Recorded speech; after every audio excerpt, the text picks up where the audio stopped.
चुनाव, जिसे कहा जाता है लोकतंत्र का महापर्व। तो आज आपको सुनाते हैं इसी महापर्व की कहानी, आजाद भारत के पहले आम चुनाव की कहानी।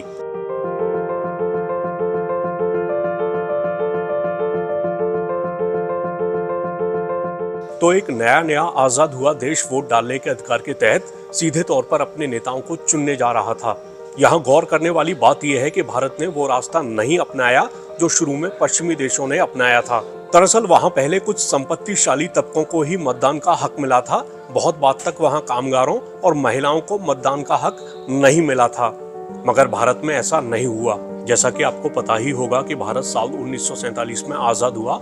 इसके बाद यहाँ एक चुनाव आयोग का गठन किया गया। मार्च 1950 में सुकुमार सेन को मुख्य चुनाव आयुक्त बनाया गया। पहले चुनाव में मतदाताओं की कुल संख्या 17 करोड़ से ज्यादा थी, जिनमें से बड़ी संख्या में वोटर पढ़ लिख भी नहीं सकते थे। उस वक्त उत्तर भारत की महिलाएं अपना नाम लिखवाने तक से हिचकती थीं। इसके बदले वे किसी की मां या किसी की पत्नी के रूप में अपना नाम दर्ज कराना चाहती थीं। सुकुमार सेन इस परंपरा को देखकर परेशान हो गए। ऐसे में उन्होंने अधिकारियों से साफ कह दिया कि इस तरह से ब्यौरा लिखने की जगह कड़ाई से वोटर का नाम दर्ज करें। इसी वजह से बड़ी संख्या में महिलाओं का नाम मतदाता सूची से कट गया। साल 1951 में चुनाव आयोग ने फिल्म और रेडियो के जरिए चुनाव को लेकर लोगों को जागरूक करने का अभियान चलाया। सिनेमा घरों में मतदान के प्रोसेस और वोटर्स के कर्तव्य पर एक डॉक्यूमेंट्री दिखाई गई। भारतीयों तक ऑल इंडिया रेडियो के कई कार्यक्रमों के जरिए संदेश भी पहुंचाया गया।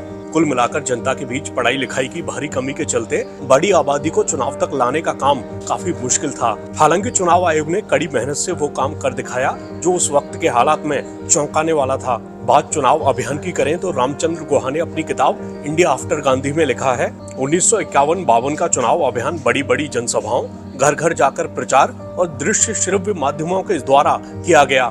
एक ब्रिटिश पर्यवेक्षक ने लिखा कि चुनाव प्रचार जब उफान पर था तो हर जगह पर्चे और पार्टी के प्रतीक चिन्ह लगा दिए गए। ये पर्चे दीवार पर, नुक्कड़ों पर और मूर्तियों तक पर लगा दिए गए। चुनाव प्रचार करने का एक अद्भुत तरीका कलकत्ता में अपनाया गया, जहां गायों की पीठ पर बंगाली में लिख दिया गया, कांग्रेस को वोट दें। आज भी भारत के कई ऐसे हिस्से हैं जहां पहुंचकर मतदान कराना चुनाव आयोग के लिए काफी चुनौती भरा काम होता है। हालांकि वो उस चुनौती को स्वीकार करता है। ऐसे में लोकतंत्र के महापर्व की अहमियत को समझिए और वोट कीजिए।